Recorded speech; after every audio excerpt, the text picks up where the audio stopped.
So to start off with, brainwaves. Let's talk a little bit about brainwaves and how they relate to consciousness. That's where we're going with this. So, when we record brainwaves, this is what we see. And some of you, saw me record live brainwaves if you're at the Hyannis retreat and we were looking at Maria's brainwave activity. You might have seen this on my screen at some point. It's just the raw brainwave activity. And so the caps that we use have 19 channels. Or if you've, ever gone to the hospital for a sleep study or, because they were concerned about a seizure, this is the kind of stuff that they're looking at, the raw activity, the raw brainwaves. So this is literally the electrical activity in 19 different locations on the scalp. Now, if you're just looking at this, it's really hard to say a whole lot. How do you talk about this? Now, if you're a neurologist or you're an EEG technician, you can look at this and identify certain things. But really, the only thing you can identify in here very clearly is gross abnormalities, right? Like big problems. That's the only thing that you're going to really be able to identify. We want something more subtle. And so we have to do something different with it. So we take this data and we run it through some programs that filter the information and can give us more specific data. So that's called a quantitative EEG. So we're taking this raw signal and we're quantifying it. We're putting numbers on it.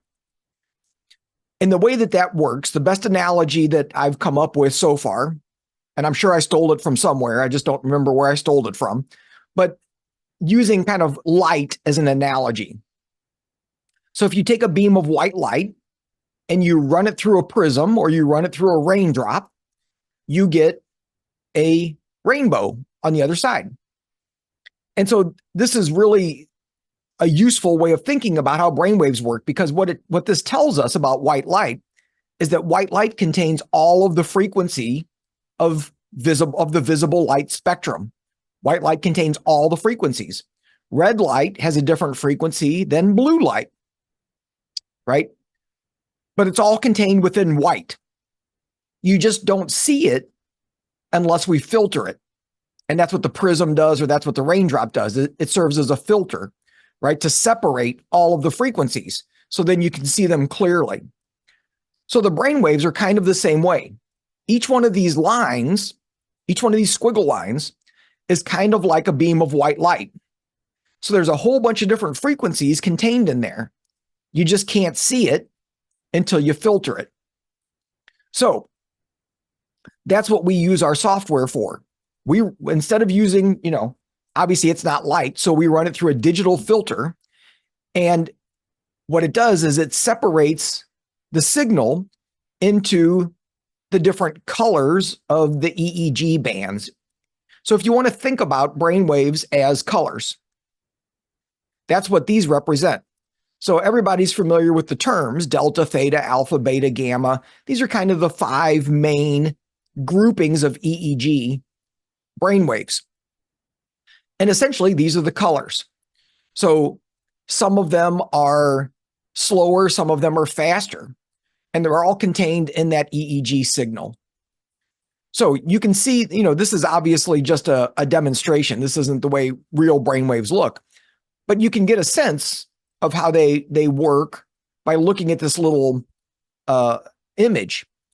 Delta waves, which are the slowest, you can see that within one little window of time, there's very few repetitions. There's only 1 or 2 cycles in this little window.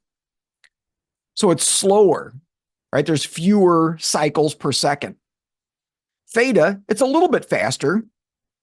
It's still pretty slow, but there's a few more repetitions. And so the further up we go, there are more cycles per second. So this is the speed of the different brain waves, how many cycles per second there are. And so that's how we identify brainwave clusters, right? So these little groupings that we talk about, delta, theta, alpha, et cetera, it's just a little cluster of frequencies. So to show brainwaves that are a little bit more realistic looking instead of that little graphic, if you look down here, this is delta. This is a picture of delta waves. And here's 1 second of time. So you can see that there's really only maybe 3 or 4 cycles in that second of time. And again, delta goes from 1 to 3, sometimes 1 to 4 hertz, depending on who's defining it. So it's very slow. Here's theta. Again, you can count out the repetitions and you can see that maybe there's about 6 cycles per second, right? And look at theta. So theta is between 4 and 7, sometimes 4 to 8, again, depending on who's defining it, cycles per second. Alpha is a little faster, 8 to 12. And then we get up into beta, right? There's so many and it's so tight, it's almost hard to count. And then I don't even have a picture of gamma on here, but gamma is the fastest brainwave and is going to be somewhere around 40 cycles per second. Now, we know that the brain goes faster than that, but it's hard to measure it accurately. We can measure the brain waves up to about 80 hertz. Hertz is basically the same thing as cycles per second. So we can measure it up to about 80 hertz effectively, but beyond that, we really can't measure it very well without going to the brain directly, meaning you have to go through the skull. And obviously, that's not something that we're interested in doing, is cutting into somebody's skull. So, we're limited by our technology on how fast we can see. Now, the reality is that the brain is making all of these brain waves all the time. Because remember, it's that white beam of light. All of the frequencies are there. They're just kind of hidden. You don't see them until you filter it. So what that means is that you're always making alpha. You're always making gamma. You're always making delta. The issue is how much of each brain wave are you making at any given point? That's what determines your state of consciousness. So do you happen to have a lot of delta right now or a lot of alpha? That's going to shift your state of consciousness. So when people say things like, oh, I was in an alpha state, it doesn't mean alpha was the only brainwave they were making. What it means is that they probably had a preponderance of alpha in that moment, right? And that's going to feel and look different in terms of states of awareness and states of consciousness. So this is a very oversimplified chart, but it gives you an idea, right? So if a particular brainwave is dominant, what is going on in terms of states of awareness and consciousness? So if there's a lot of delta, remember, delta is the slowest brainwave, you're probably unconscious. You're probably asleep, right? So when you're in a deep sleep, lots of delta. And when you're in deep sleep, you're not thinking, you're not dreaming, you're not doing nothing, right? Like the brain is like off. So you can think about delta as being associated with unconscious states. It's also associated with resting and healing. So sometimes if there's an injury to the brain, you'll see an increase of delta. And so it's almost like the brain's shut down for repairs in that area, right? It's like, we're just going to quiet everything down so that it can recuperate. Then we have theta. So theta, a little bit faster. So this can be partially when you're falling asleep, right? When you're in that twilight state where you're starting to drift off and you're having like weird images in your mind and it's like half dreaming and half awake. That can be a theta state. Theta can also be what happens with hypnosis, right? Think about hypnosis. You're in a very relaxed state where your mind is more open. So this is associated with the subconscious.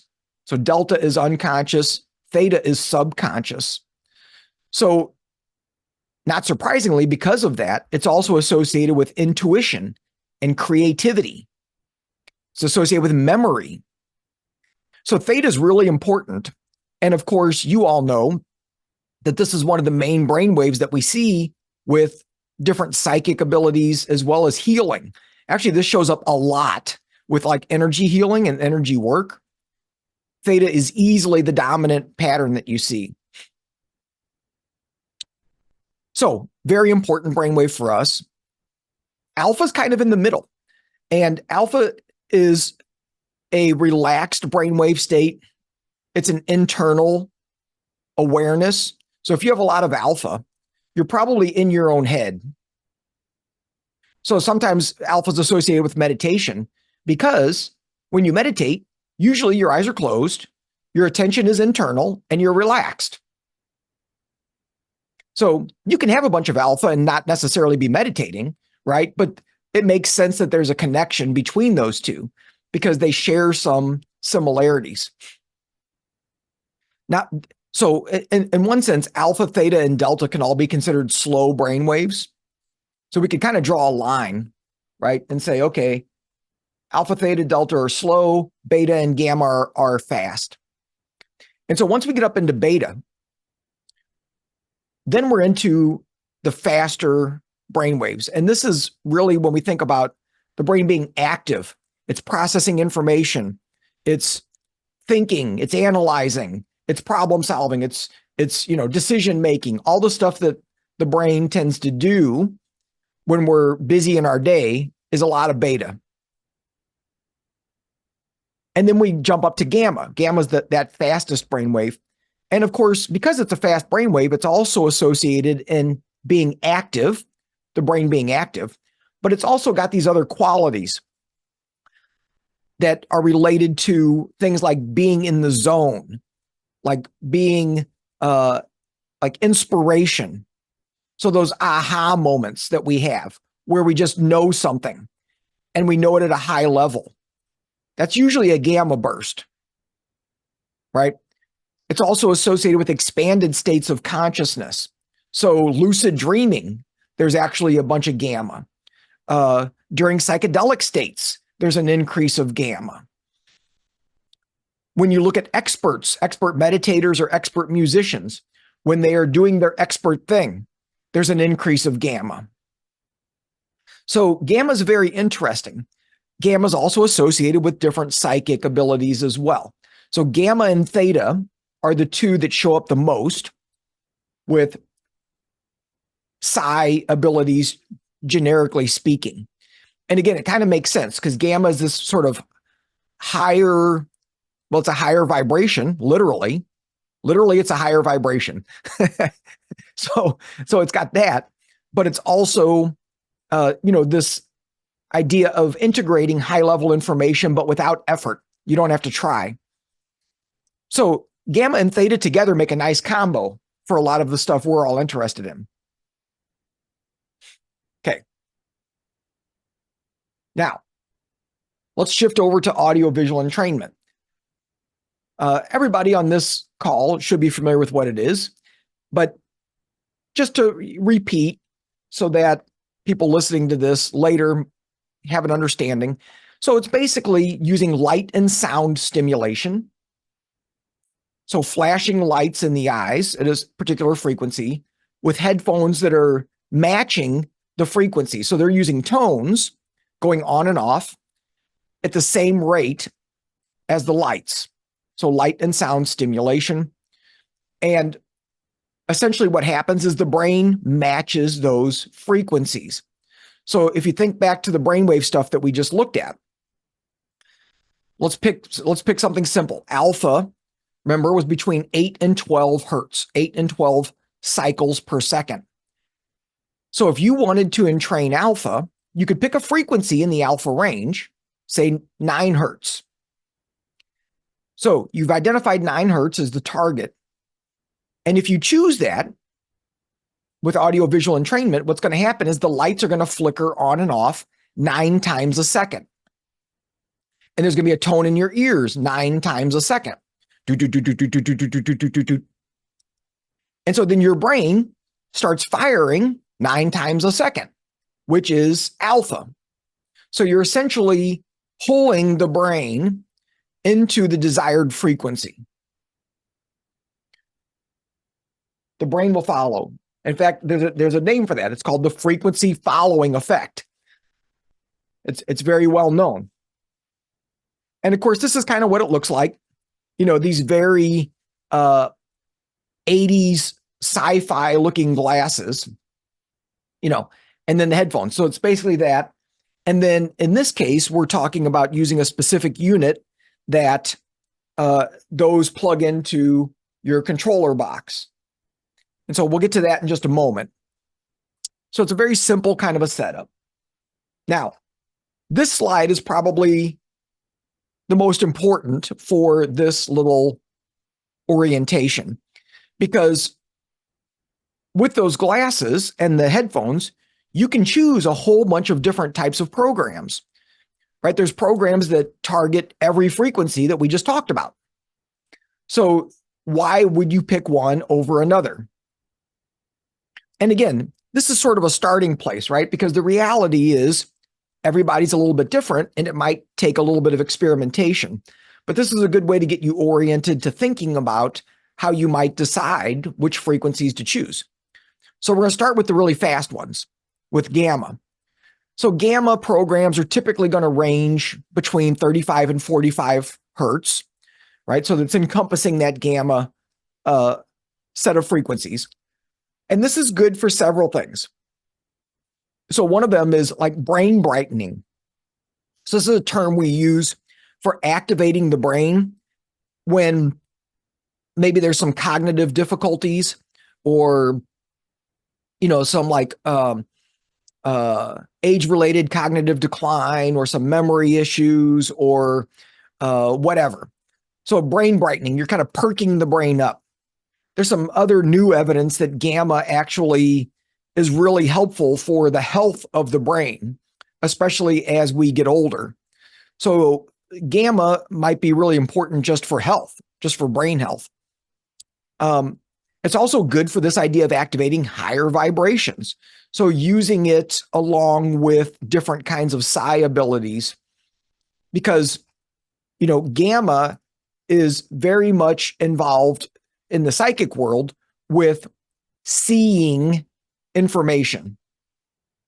So if you're using anything related to your third eye, or trying to activate the pineal gland, or doing meditations around that kind of work, clairvoyance, you know, a gamma protocol is going to be a good choice. And you can do them together, of course. You can listen to a meditation or do a meditation while you've got the glasses on. So you can do them together. So then going down a level. So beta, you can see there's a wide range, 14 to 30 hertz. Most of the protocols in the David Delight for beta are going to be between 14 and 20. Very rarely does it go above that. Sometimes if you go above 20 hertz, people feel a little bit anxious. Weirdly, once you jump up to gamma, people usually don't feel as anxious. But there's this weird range between, like, say, 20 and 30 or 20 and 35, where sometimes people might feel a little jittery, right? Because it's so stimulating. But this range between 14 and 20 can also be a brain brightening thing, right? Remember, beta is involved in thinking and processing and analyzing. So we can also use that to kind of perk the brain up. So those are frequencies that are really good for things like ADHD and depression, which, again, both ADHD and depression, if they're sort of your stereotypical brainwave pattern, have too much slow activity, too much slow brain waves. So this is a counter to that. And that's one way you can think about this. Like, if you know how you're trying to balance your brain, well, if you have a slow brain, well, you want to speed it up. If you have a fast brain, you want to slow it down. So you can kind of think about using the protocols as a counterbalance. Now, then we get to alpha, right in the middle. So this is usually the best one to use at the beginning with your AVE device, because alpha is your brain's natural resting rhythm. So when you're sitting with your eyes closed, it's your natural rhythm. And so it's easy for the brain to entrain to that. So it's a good way to start, because it's easy for the brain to figure it out. It feels good. Almost everybody loves alpha sessions. They just feel nice. They're relaxing. So this can be good for relaxation. It can be good for anxiety. It can be good for a meditation where you're internally focused. So alpha is really nice. You know, it's just kind of an easy handoff. Then theta. We talked a lot about theta. And, you know, all the things that we talked about could be used here. So if you're wanting to do some self-hypnosis, you could use a theta program. So get your brain down into that theta state and then either internally doing your self-hypnosis or listening to a audio or whatever, that could be really nice. You're reprogramming your mind. You're reprogramming the subconscious, right? If you're wanting to do some personal work, right, and kind of get in there with some old memories and accessing some stuff, theta would probably be the way to go. Theta also encompasses the Schumann resonance, which is that frequency that exists between the Earth and the ionosphere. So it's a natural frequency that we're bathed in, but we probably don't get enough of because we're not out in nature enough. So Schumann is 7.83 hertz. Now here, it technically wouldn't be in theta because this says 4 to 7, but usually theta is 4 to 8. So it's right at the edge of theta and alpha is where the Schumann resonance is. And that could be a really nice one for, recovery, for rest, and also sometimes for accessing psi abilities. That one, more than any that I've seen so far, results in people having funny experiences of like a sense of something or somebody near them. So almost every time somebody says, oh, I felt a hand on my shoulder, or, oh, I felt somebody behind me, or it's almost always theta. And very often it's the Schumann resonance that seems to be involved with those programs or with those experiences. And then we have delta. Pretty much I wouldn't use a delta program unless you're using it to go to sleep, right? Because it's very slow. So, but if you have sleep problems or you're wanting to use it for that, it's a great thing to use right before bed. So right before bed, put the glasses on. It might knock you out, In fact, somebody was just talking about this recently where they were wearing it to go to bed. It knocked them out. They woke up an hour later, and we're like, whoa, knocked the glasses off their head and rolled over and went back to sleep. So you can use it that way effectively. Then 2 more things to talk about real quick. So dual stimulation. So because of the way that the visual field works, right? So each eyeball is split in half. Not really, but the way that it processes information. So the left visual field, information coming from the left side, goes into one half of your eyeballs and then gets processed in the right hemisphere. So the left information gets processed in the right. Information in your right visual field comes in and gets processed in the left side of your brain, in the left occipital lobe. So because the visual field in the eyes are split and the way that the lights in the glasses are designed, there's 4 lights that make sort of a square inside the glasses. You can split the field so that one half of the lights gets one frequency and the other half gets a different frequency. So you can send a particular frequency to the left hemisphere and a different one to the right hemisphere. And that can be very effective for a lot of things. So it's also really good for ADHD. It's good for depression. It's good for PTSD. It's good for traumatic brain injuries. Now, pretty much any of the pre-programmed sessions that you're going to have on your device that do this, that have the dual stimulation, they're going to be activating the left hemisphere and quieting down the right hemisphere. And this is for a good reason, because with a lot of different of these mental health concerns that we're talking about, we typically want the left hemisphere to be a little bit more engaged, but then we want to relax the right hemisphere so we feel relaxed and we feel good. So there's a bunch of them in there, and we'll look at that in a minute when we look at the manual. Now, if you're wanting to use something like this for more like psychic development, you actually want the opposite. You want to be activating the right hemisphere and quieting down the left hemisphere, right? Because the left hemisphere is associated with language and with words and with talking to yourself and with logic. And we don't really want that so much when we're doing psychic work. So we want to quiet that down and we want to activate the right side, which is more intuitive and more sort of big picture and more experiential. Now, there's no programs built into the device that do that. However, that doesn't mean you can't get those, because if you're using the David Delight Plus or the David Delight Pro, there are extra slots on your device that are open. They're empty. So you can put new protocols in there. So if you end up being in like one of our classes or whatever, I give you those protocols, right? For the left-right approach for psychic development. Or if you have specific needs, you're like, oh, I really want a protocol that does this. You know, myself or somebody who does this work can build it for you, you know, for a fee, of course, but we can build you whatever you want. The point is you're not necessarily limited to just what's on your device. If you have an interesting idea or you want to do something different, you can have somebody build that for you and install it on your device. Or if you're tech savvy, you can actually buy some software from Mind Alive that allows you to create your own protocols. So you can make your own protocols and put them on your device yourself. So you just have to be a little bit tech savvy. You don't have to be like, you know, a programmer, but you know, you have to be able to navigate a few things and understand a few things. Okay. And then the last one, Ganzfeld.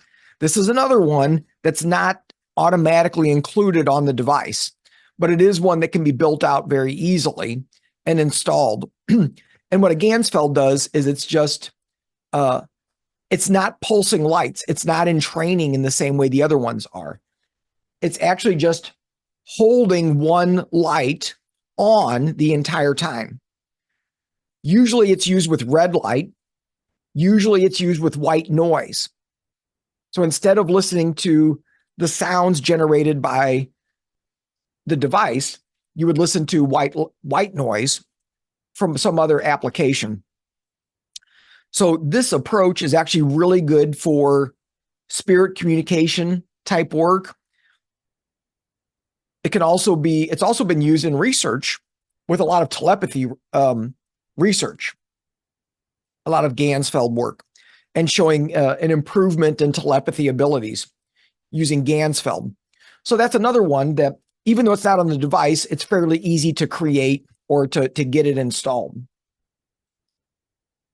Okay, so you got a lot of options. Now, before I get into the manual and the device itself, one quick last slide here. So this is data from somebody I worked with years and years ago using audiovisual entrainment, and we were trying to increase their alpha activity. So this is somebody that was experiencing anxiety and had low alpha. And we said, well, if we can get your alpha up, that might feel good. So we started using one of these devices and monitoring their brain waves at the same time. And what you can see is that the first 4 sessions, the alpha didn't move very much. It stayed kind of static. But then on the 5th session, there was this big jump. And then it stayed up here the rest of the time. And in fact, if you drew sort of a trend line through this, you can actually see sort of a slight increase of alpha over time, even from there.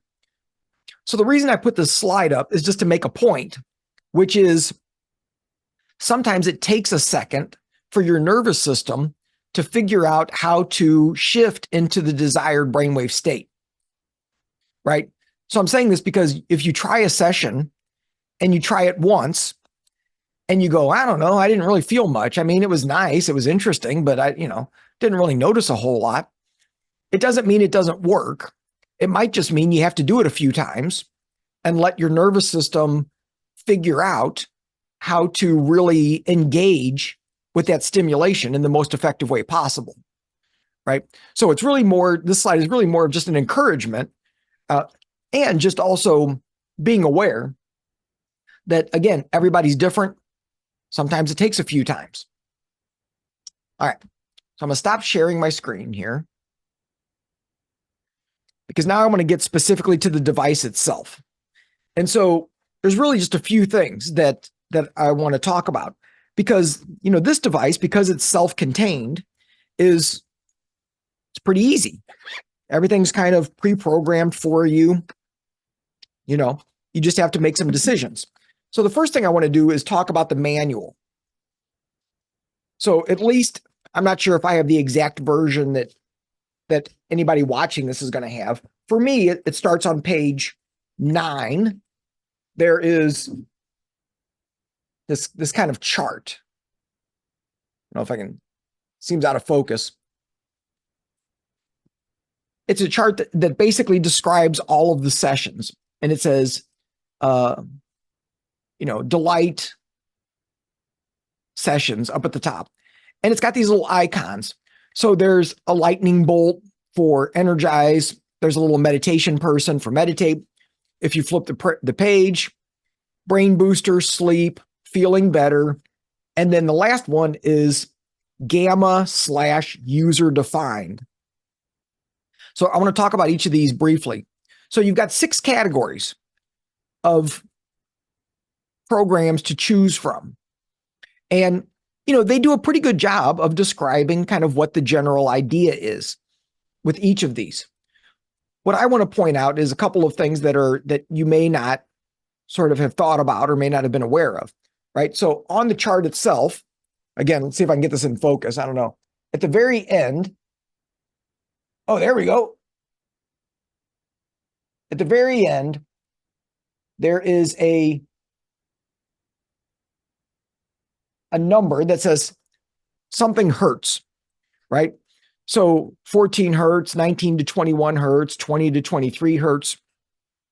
So it is telling you what the target frequency is for that protocol. So we just talked about the different brain waves, the different frequencies. So this is telling you what the target frequency is. And I say target because that may not be where it starts. The protocol may not start at 14 hertz, but it may take you there. So this is an advantage of using one of these devices rather than programming it yourself, is that very often these protocols will start with something that is designed to sort of confuse the brain a little bit so that the brain loosens up and it makes it easier to then direct it toward a specific frequency. Right? So it may not start at 14 hertz if that's your target, but it will get you there. It's going to start with something else, and then it's going to walk you down to 14 hertz and then try to hold you there as much as it can. So this is another reason why it's kind of important to run the session to its completion. So also looking at the amount of time on each session is important. Because, if you've only got 15 minutes, you probably don't want to pick a 30-minute session because of what we just said, right? You might end up using the first 10 minutes might be just distracting your brain and trying to get it to loosen up. So then how much time are you actually in the desired frequency, right? So as much as possible, you want to hang in there for the whole session. Now, if you can't, something comes up or you're in the middle of a session, you're like, oh, shoot, I forgot I'm supposed to be somewhere. That's not a crisis. You can end the session and you're not going to hurt anything. But to get the most benefit, you want to stick in there as long as you can.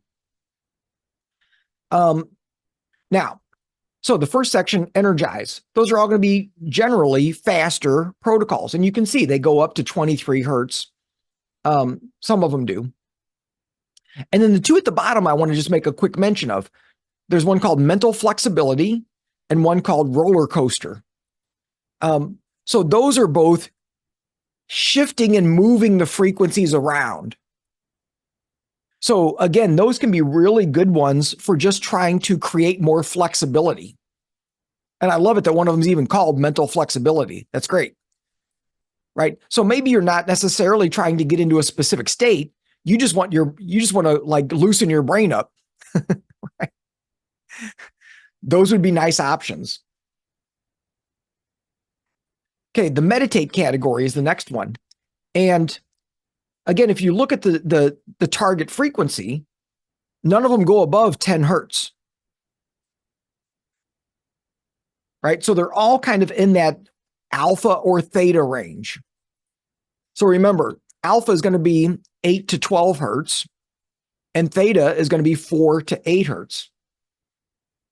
So if you look at the first three, Wise Guys Alpha, Coffee Break Alpha, Alpha Relaxer, they've all got alpha in the name. So that's a giveaway.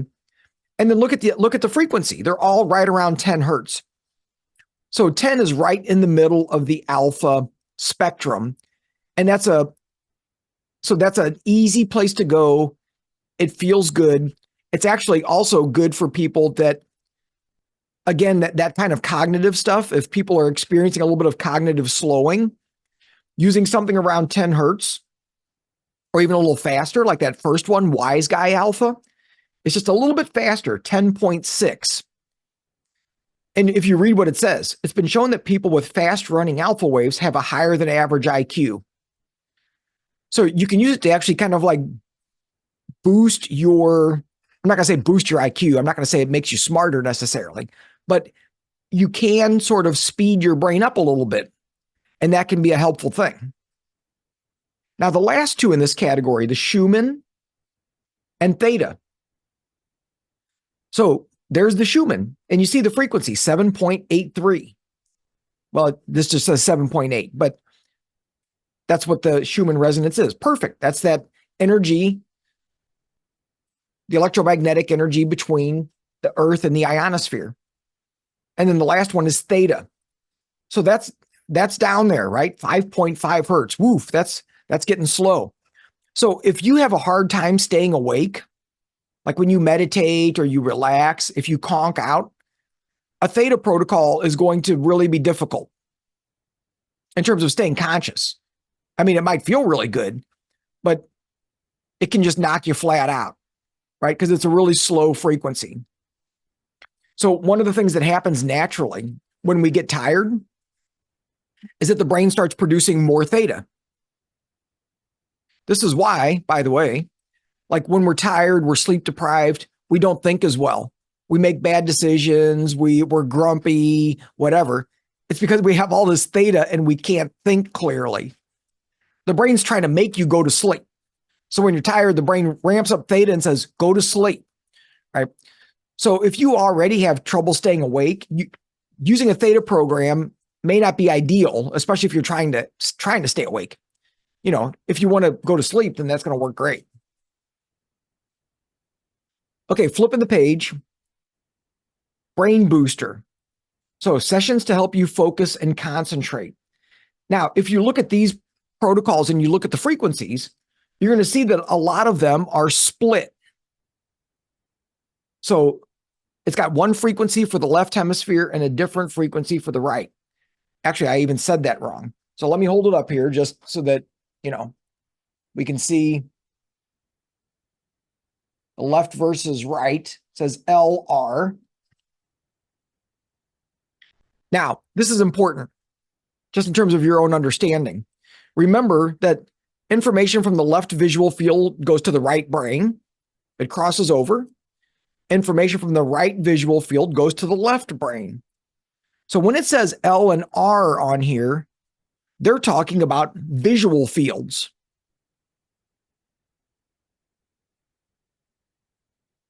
So you have to flip it in terms of thinking about which side of the brain is getting that frequency. So for example, if we go to number 2, brain booster number 2, SMR beta, it says L 13.5 hertz, R 18 hertz. So what that means when it says L 13.5, that means that 13.5 is going to the right hemisphere. And then the 18 hertz is going to the left hemisphere. Remember, so it's crisscrossing.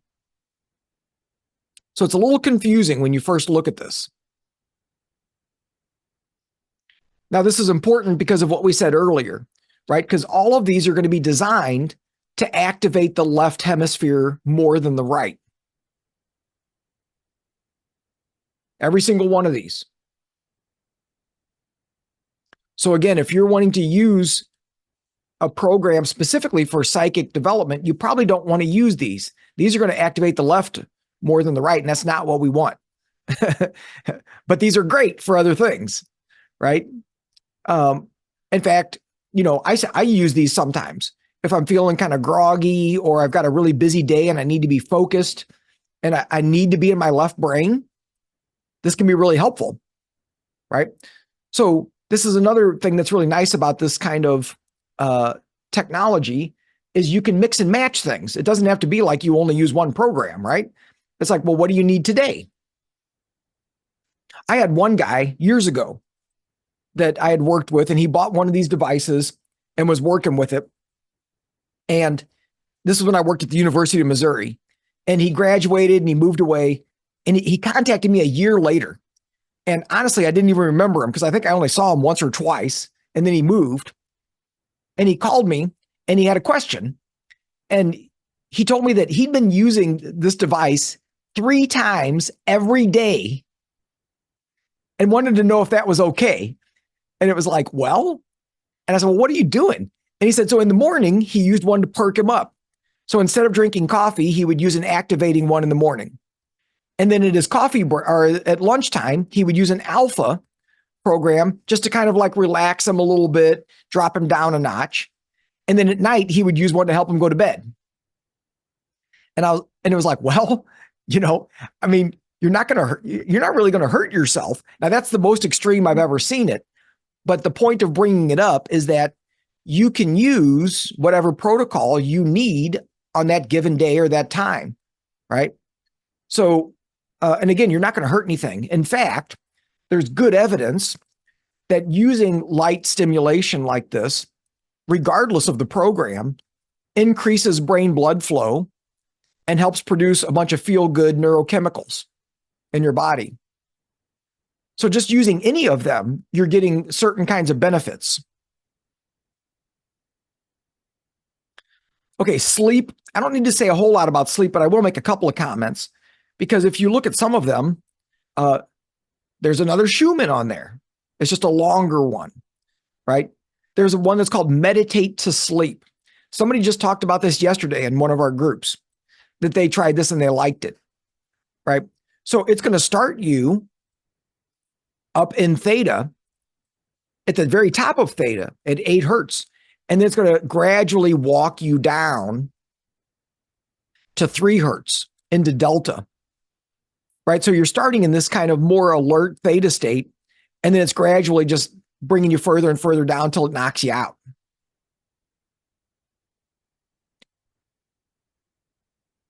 Okay. Flipping the page, the feeling better protocols.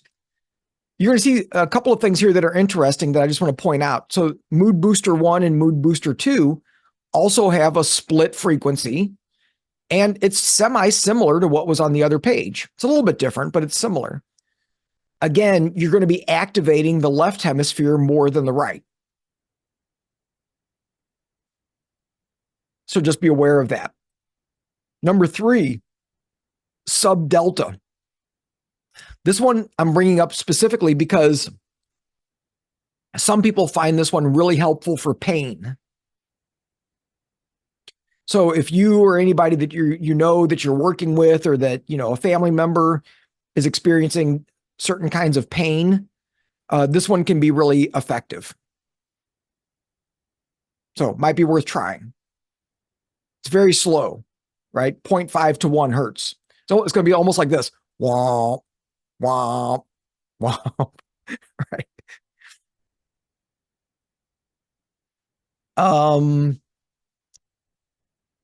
Okay, the other ones are fairly self-explanatory. So you see this extended deep alpha relaxer is under feeling better, which is interesting that they put it there. But it's really designed for a much longer session, right? Really getting deep into kind of a slow alpha rhythm. You see that the dominant frequency is 8.4. So, remember, theta goes up to 8 and alpha starts at 8. So 8.4, you're way at the bottom of alpha down there by theta. So, this could be a really long, deep relaxation. And you can see they've got it identified like, hey, if you're going and getting, some sort of medical appointment or something where you're stuck and you got to lay there for a long time, do this, right? It's a clever idea because alpha is the other one that can often help with pain. So the two for pain that I would say are alpha and sub delta are the ones to try for any kind of pain issue. Okay. And then let's jump to the last category, the gamma user defined. So you can see the first three slots have gamma protocols. Now the first one is starting at 13 hertz. That's beta, that's not gamma. But then it's taking you up. So it's going the other direction, right? So instead of walking you down, it's ramping you up. So it's starting at 13 and it's going faster and faster until it gets you up into the gamma frequencies. So I kind of like that one. It's pretty cool. It's more dynamic, right? Because it's changing frequencies. The second one is more of a standard gamma protocol, 39 to 41 hertz. So there's a little bit of wiggle room, fluctuation around that 40 hertz. By the way, your brain likes it when there's a little bit of variation in the frequency. So rather than just hitting one frequency the entire time, the brain tends to respond better if you mix it up a little bit. And then the last one is just straight up 40 hertz. And then you see there's two open slots, 4 and 5. There's nothing there on your manual. And that's because those are empty slots. So that's a place where you could put the Gansfeld, or you could put a left-right protocol specifically for psychic development. Or if you came up with some other creative idea for something you wanted there, you can stick them in those empty slots. So it's a nice way to kind of have a little bit of flexibility with this work. Now, the last little thing that I wanted to talk about, I'm not going to get into using the device itself because it's pretty straightforward. You know, you can read the manual. It's not complicated on how to use the device. But I want to show one thing with the glasses.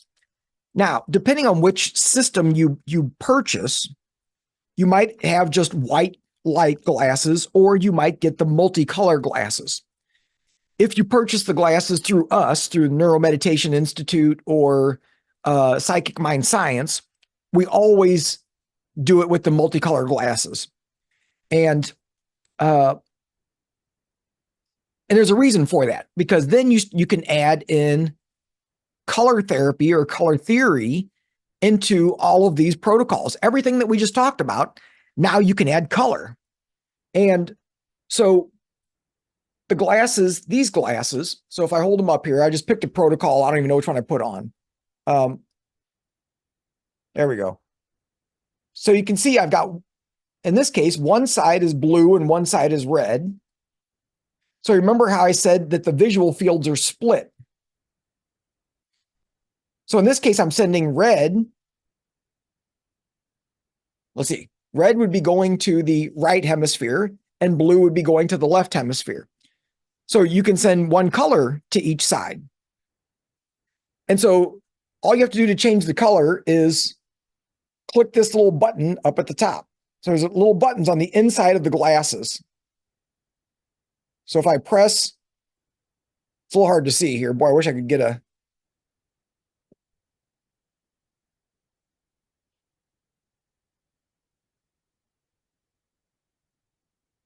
So there's yellow, there's red. Can't tell what color it is. You can see it's changing. So if you click those buttons, it changes the color of the visual field that you're using. I think there's 6 or 7 colors. There's actually a little tiny little booklet that comes inside the glasses packet. And it kind of talks to you about how to use that. So if you haven't seen the little booklet, you can check that out. It's also got ideas about why you might use certain colors rather than others for different concerns or different issues. In general, the cooler colors are going to be better for relaxation and healing. Blues and greens. Brighter colors, yellow, orange, red, are going to be more stimulating. Red is the best color for entraining gamma. So if you're trying to entrain gamma, I would use red or white. Red is the best. White is second best. And then there's also just personal preference, right? Like what feels best for you. So again, one of the things I recommend to everybody is if you start using these, keep a little journal, keep a notebook, what programs you use, what colors you used, what it felt like afterwards. Because what will happen is the more you start exploring and experimenting, you'll get confused because there's a lot of options. And you'll go like, okay, wait a minute, which one was the thing where I don't remember, right? So it doesn't have to be complicated, but keep a little notebook. That way you'll figure out what works best for you, and you'll figure it out quick, right? You try certain things and how it makes you feel.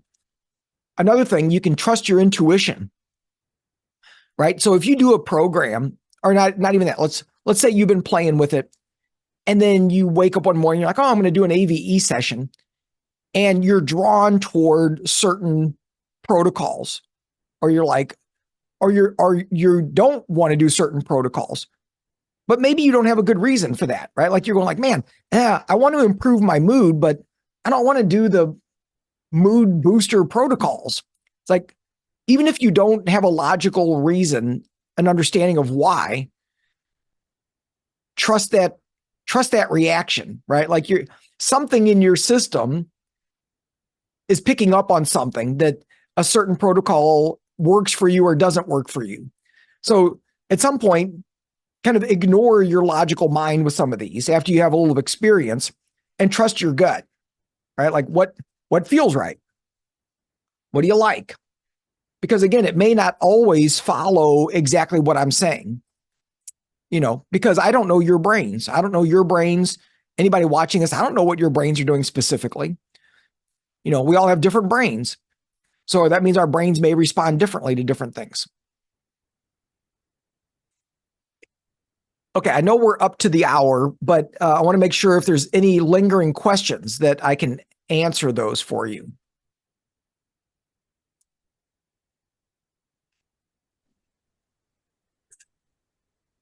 Jeff, it's Karen. Hi, Karen. Hi. Hey, sorry, I'm working on starting my. Okay, it's better to talk to somebody when you can see them. Sure. You said a couple things that I'm curious about. Okay. When you talked earlier about choosing the frequency and looking at beta and that being good for ADHD, and you said specifically that the ADHD shows that brain waves are slower. Mm-hmm. Yeah. So that's my question is because I haven't studied up on this, but and I'm speaking from experience, how it feels like the ADHD brain is going at a far more rapid speed. Yeah. Right. So it gets a little bit complicated. And so both are true. Okay. It's like, wait a minute, how can that be? So there's all sorts of stuff going on. There's all sorts of stuff going on. But so the stereotypical ADHD brain, Okay. right?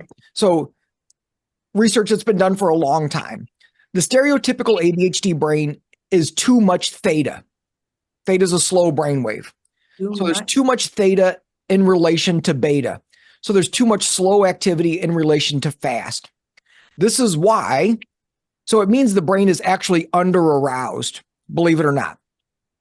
And so the reason that this makes sense is because, especially the frontal lobes, if they're under aroused, if they're not doing their job, it makes it hard to pay attention. It makes it hard to inhibit yourself.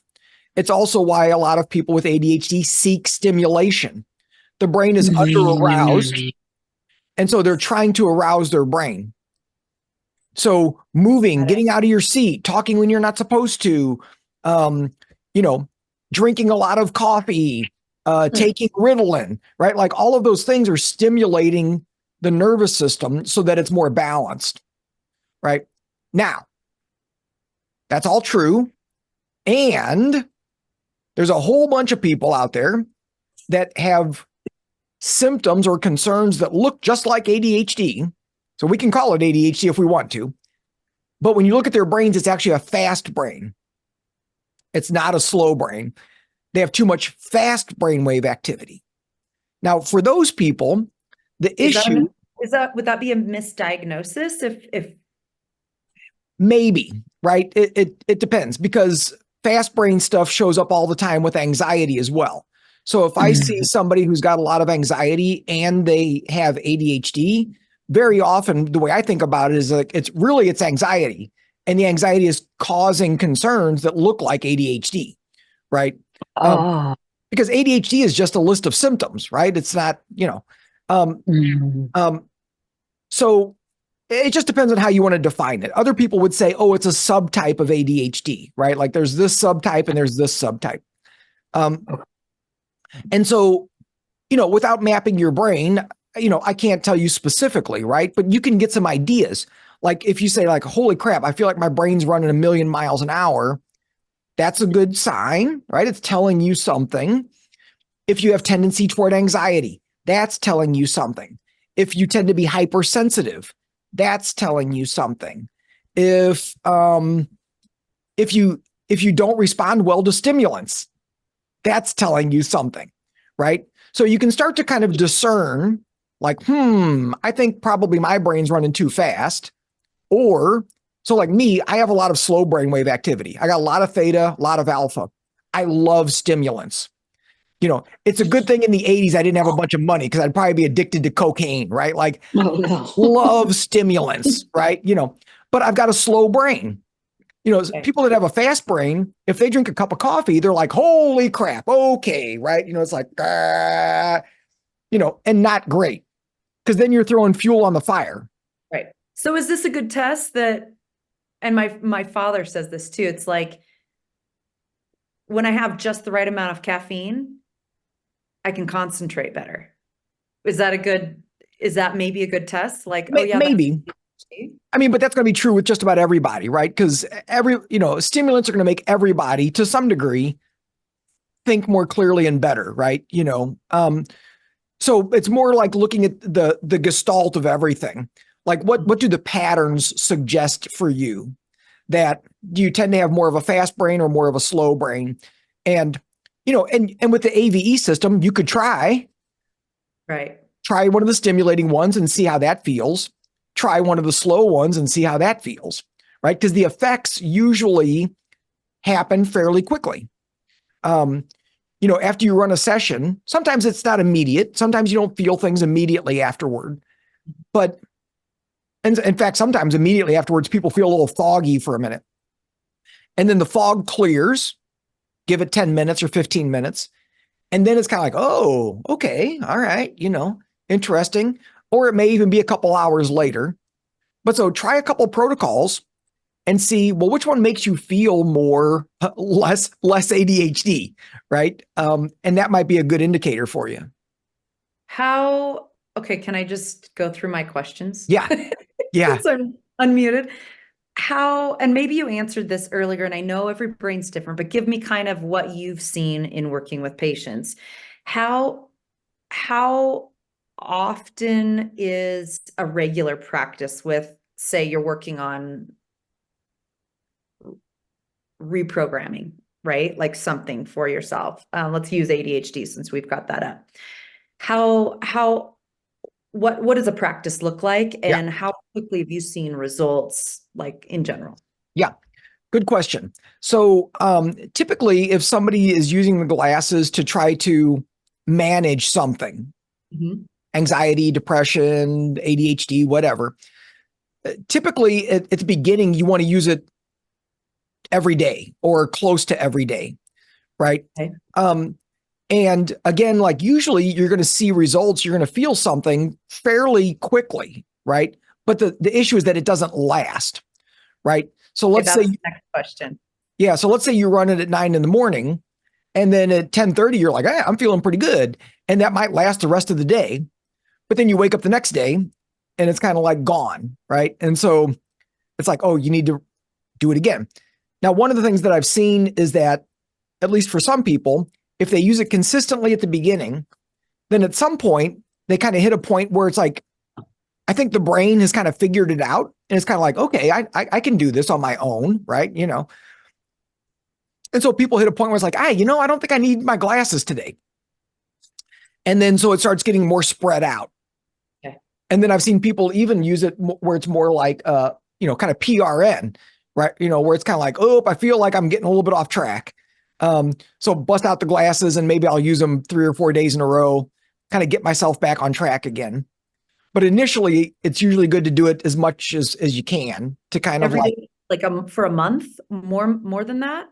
I mean, it depends, but I would say at least several weeks. Okay. Okay. Okay, last question, I promise. Okay. I mean, we're working with the most powerful system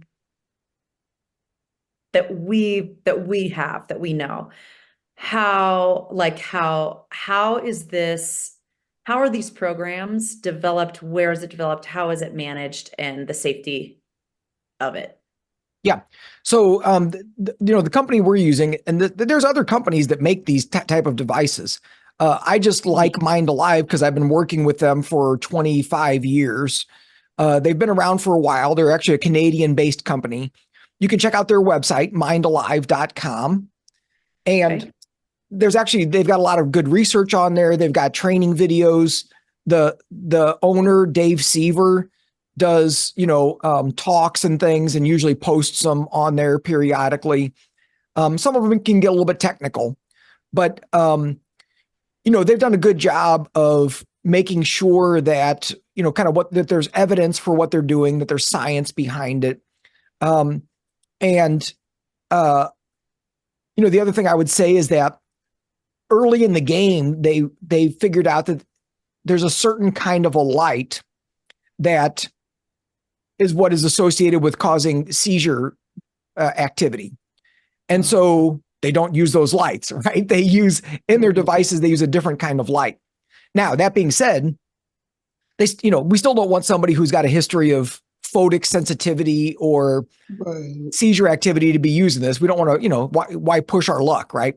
But there, as far as I know, there's zero accounts of anybody getting a seizure out of nowhere using these glasses. Because again, they've been thoughtful about, the type of frequency of light that they're using and how that works. So anyway, but I would check out the Mind Alive website. There's a lot on there. Okay. Yeah. Is there ever a deal with you or with Mind Alive of a trial, like a trial base? Like buying the I'm not, 100% money back guarantee or anything like that? yeah, I don't know that I've seen that with them. And we don't do that because we're just a reseller, so that would create a lot of complications for us that, um, you know, um, so I don't know if I've never seen them do that. So I don't know for sure. Okay. Thank you. You're welcome. Good to see you. Yeah, you too. Any last things from anybody? No. Nope. Good. Well, you guys know where to find me. If somebody else is watching this down the road, you can find me at info@psychicmindscience.com. And if you have questions, if you have issues, let me know. I should be careful saying that on a video that may go out, somewhere, right? But anyway, want to support you in your work with this. It's a powerful tool. It's an amazing tool. So I wish you all the best. Have fun, experiment, keep track. And if you need anything, let me know. Okay, thanks, Jeff. Thanks, guys. Thank you. Bye-bye. Thank you.